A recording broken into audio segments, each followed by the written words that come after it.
প্রথম রোজা শ্বশুরবাড়ির সবার সাথে, তো একদিন স্পেশাল ইফতার তো হতেই হয়। আসসালামু আলাইকুম এভরিওয়ান, সবাই কেমন আছেন? আশা করছি সবাই ভালো আছেন, আমিও আলহামদুলিল্লাহ ভালো আছি।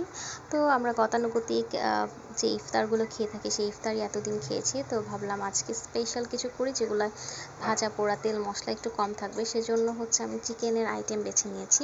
তো চিকেন তান্দুরি এবং চিকেন সাসলিক আমি রেডি করছিলাম। এখানে আমি সব ধরনের মশলা যেগুলো লাগে তান্দুরি করতে, আমরা ইউটিউবে অথবা ফেসবুকে গেলে এই রেসিপিগুলো দেখতে পাই। তো আমি আমার ইচ্ছে মতো মশলা দিয়ে এগুলোকে করে রেখেছি, এবং এখানে দেখতে পাচ্ছেন সাসলিকের জন্য ক্যাপসিকাম এবং গাজর সেই একই মশলায় ম্যারিনেশন করে রেখেছি। এছাড়াও আমি এতে পেঁয়াজ অ্যাড করব, পেঁয়াজটা আমি ওইখানে দিয়ে রাখিনি। আর এই তো আমি চিকেন তান্দুরির জন্য এইভাবে করে লেগ পিস, এছাড়া ব্রেস্ট পিস যেগুলো আছে সেগুলোকে পিস পিস করে নিয়েছি। তো আমার সাসলিকগুলো কাঠিতে নেওয়া শেষ হয়ে গেছে।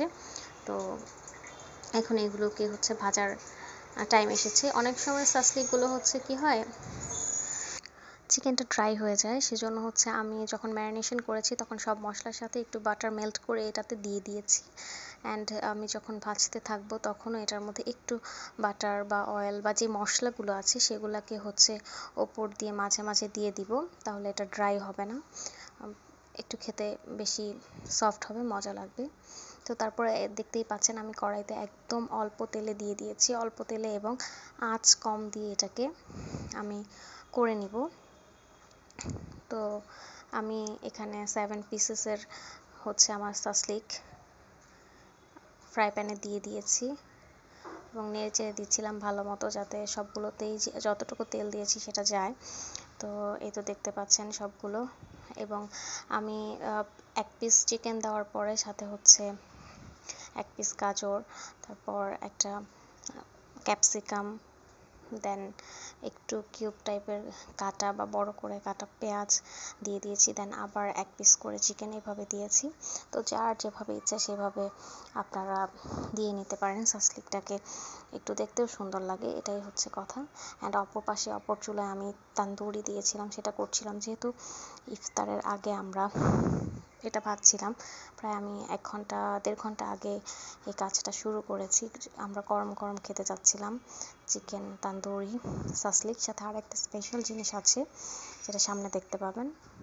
তো এই তান্দুরিটাও আমার পাশের চুলাতেই হচ্ছিল এবং খুব তাড়াতাড়ি করছিলাম, ইফতারের টাইম হয়ে যাচ্ছিল। অ্যারাউন্ড 4:30টার সময় আমি এই কাজগুলো শুরু করেছি। ম্যারিনেশন আগেই করে রেখেছিলাম। তো এই পাশে আমার সাসলিকগুলো উল্টে পাল্টে দেওয়াতে দেখেন ফাইনাল লুকটা চলে আসছে, প্রায় এরকম হচ্ছে। এগুলো কি করে বললাম, সিদ্ধ হয়েছে তো, বাইঙ্গা বাইঙ্গা যাইতেছে, কাঁচা কুচা থাকলো ওটাই ওরে দিই, পুড়ে পুড়ে দেখো না। আমি আমার শাশুড়ি আম্মুর সাথে একদম ফ্র্যাঙ্কলি গ্রাম্য ভাষায় জিজ্ঞেস করছিলাম হয়েছে কিনা, যেহেতু আমার শাশুড়ি আম্মু খুবই এক্সপার্ট কুক। এবং দেখেন আমার শাশুড়ি আম্মু কী রান্না করেছে।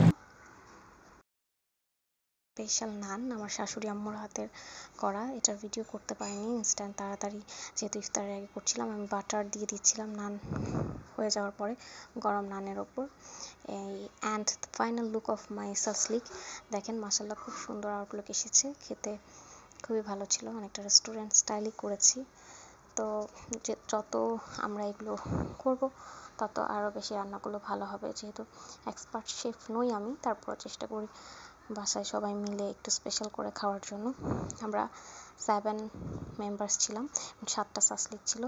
এই তো আমি কোনো ডেকোরেশন করার সময় পাইনি, ইফতারের টাইম হয়ে গিয়েছিল এবং সবাই নিয়ে খাচ্ছিল। আলহামদুলিল্লাহ খুব ভালো একটা ইফতার গিয়েছে। সবাই ভালো থাকবেন, আসসালামু আলাইকুম, আল্লাহ হাফেজ।